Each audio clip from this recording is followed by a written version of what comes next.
Hi guys, Starship 106 here today, and I'm going to be reviewing the MooBom DBA8 mechanical gaming keyboard.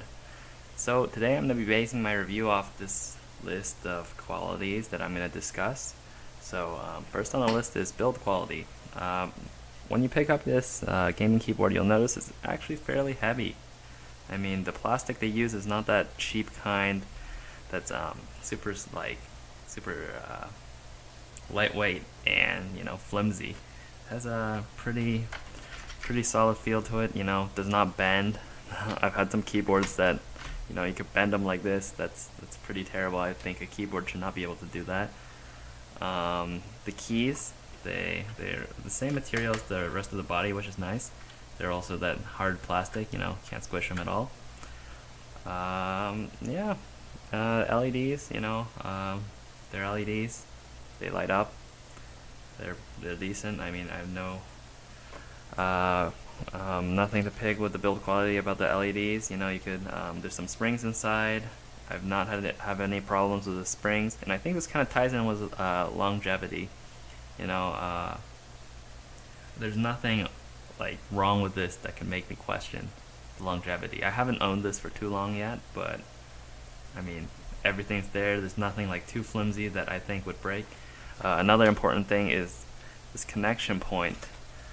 Although like for earbuds and stuff, this part is always the part that breaks, but for keyboards, not really. I've never really had any problems with cords breaking. So unless you move your keyboard around a lot, I don't think you're gonna have any issue.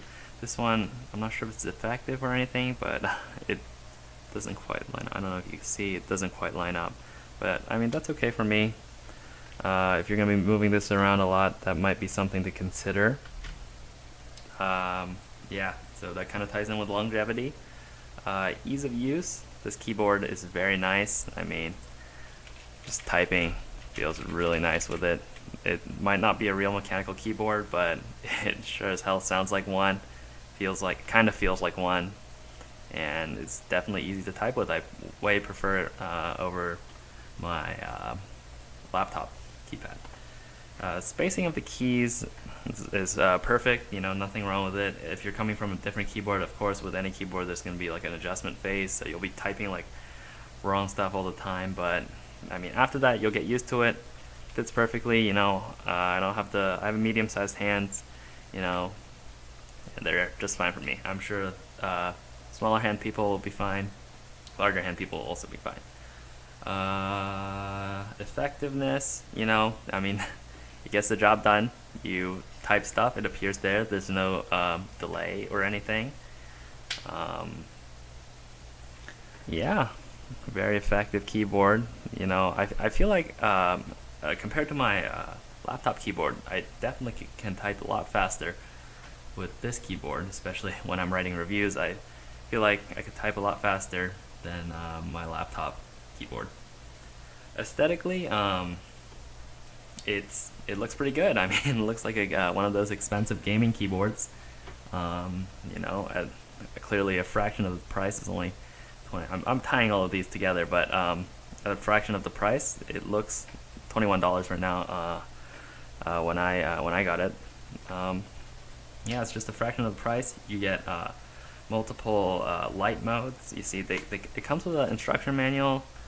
I'm not sure how accurate it is. It says function plus the pause button. So let's for the function plus the pause button. Okay, that works.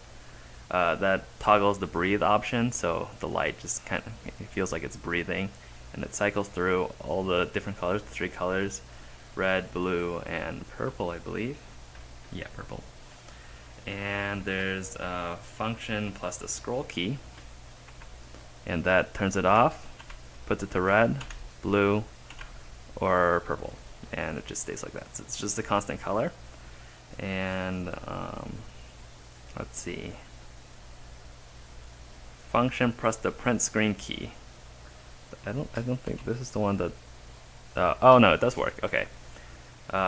So it says the function and print screen key changes to other colors under breathed model, but it doesn't change to other colors. It just makes the same color breathe. So I don't really know what they're trying to say there. Function plus the up key. Let me turn off the breathe. I think. How do I turn off the breathe? There we go.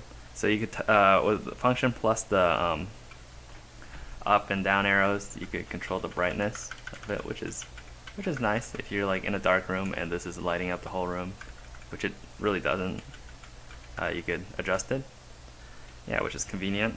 And yeah, that's about it for controlling the light. Works pretty well. The price, $21. This is, I don't know, I feel like it's pretty unbelievable. Like, if you look at the Razer gaming keyboards, of course they're real mechanical keyboards, but they're also $100. So this is literally 20% of the price. And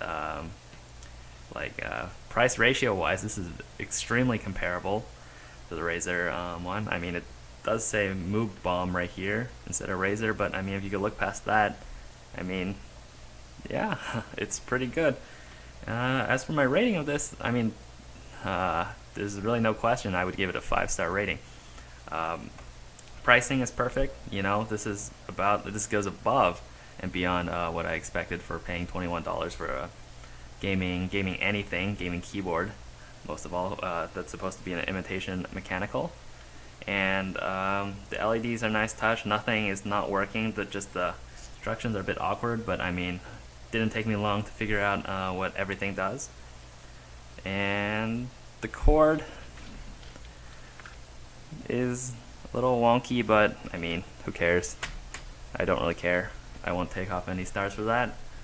Doesn't affect the functionality, at least not yet. Maybe if it does in the future, I'll be sure to mention it in an edit.